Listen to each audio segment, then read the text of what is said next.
Assalamualaikum. Jumpa lagi Dr. Lek.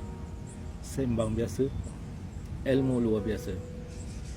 Kali ni aku nak sembang pasal bangkit selepas kau jatuh. Pernah tengok anak kecil belajar berjalan?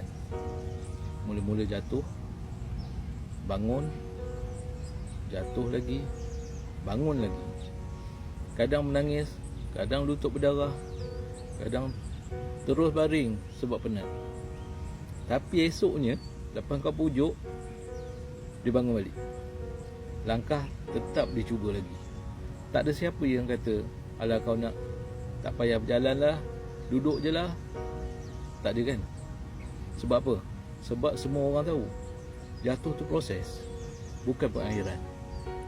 Jadi, kenapa kita yang dah besar ni, bila jatuh sekali dua, kita terus nak give up?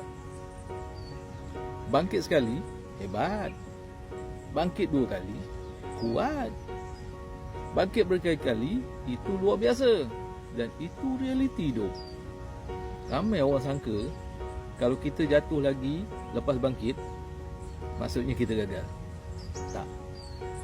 Sebenarnya, kita cuma manusia. Hari ni semangat, esok boleh down balik.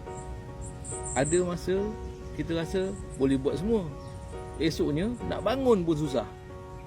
Aku pernah lalu pasal, pernah rasa macam, kenapalah aku masih asyik ulang silap yang sama. Tapi bila aku belajar sayangkan diri sendiri, aku faham, bangkit bukan satu kali, kadang 10 kali, kadang 100 kali.